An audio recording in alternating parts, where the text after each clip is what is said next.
Kong, Gong for Hong Kong, Free Tibet, Stop Uyghur Genocide, Free China. I want to say firstly how amazing it was to hear from the leader of the opposition and from other politicians from across parties, and also how wonderful it is to see so many people here from not only the Hong Kong and Tibet and Uyghur and Chinese dissident communities, but also friends from Burma or Myanmar, and I think maybe from Ukraine and other dictatorships or conflict situations that the Chinese Communist Party is itself facilitating and enabling. You know, we have over the last year been here many times. I kind of think we should just move into that building. We've been here so often. This is our 9th protest, but it is the most important protest because unless the government changes its mind in the next few days, its decision is imminent, and that's why we are gathered here today. You all know that we all know the reasons why this embassy should not go ahead. The issues of transnational repression, the issues of the human rights crisis across China, and the CCP's espionage.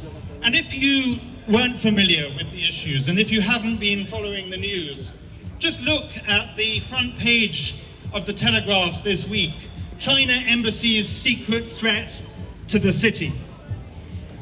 So we say collectively with a very loud voice, Keir Starmer, do not approve this mega embassy. Of course China must have an embassy in this city, but they can have another location that is less prominent, less historic, less symbolic, and less big. It should have an embassy for purely diplomatic purposes and not a spy center and a hub for transnational repression, which is what this building will be. But I want to say something a little bit new. I know time is limited, and so I want to be brief. And I'm not going to rehearse all the different arguments in detail, but I want to say something in addition to what we all have been talking about today, and that is granting this mega embassy, this super spy base, this hub for transnational repression is wrong at any time. But it is especially wrong when there is a 78-year-old courageous British citizen who has been in solitary confinement in a jail in Hong Kong for the last 5 years and faces the possibility of dying in jail, and that, of course, is Jimmy Lai. To give this embassy to the butchers of Beijing, while Jimmy Lai languishes in jail and faces perhaps a life sentence, whether a legal life sentence or just the practical reality of the fact that his health and his age mean he's unlikely to live until his release. To do that is completely wrong.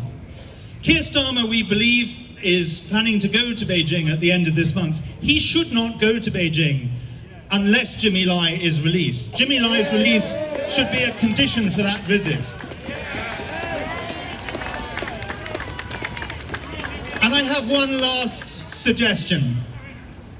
Instead of approving this mega embassy, this super spy base, this hub for transnational repression, instead of doing that, Tower Hamlets Council, and by the way, I want to express my solidarity with the residents of Royal Mint Court, because that's another argument. They will, if this goes ahead, either be evicted from their homes or become residents of the People's Republic of China, neither of which is acceptable. But Tower Hamlets Council, some while back, passed, if I recall, a motion to rename the streets, and I think that motion should be revived. Let's rename this street Hong Kong Avenue, and that street Tibet Road, and another street Uyghur Avenue. And let's also have a Taiwan Square. And most of all, let's rename not just this plaza here, but this whole intersection Jimmy Lai Junction. That, I think, would be a much better use of the government's time and attention and resources, and it would be what we all want. So we will not give up. We will support the residents of Rolment Court if it comes to it for a judicial review. But let's hope it doesn't come to it. But whatever happens, let's continue to raise our voices and to say a mega no to this mega embassy.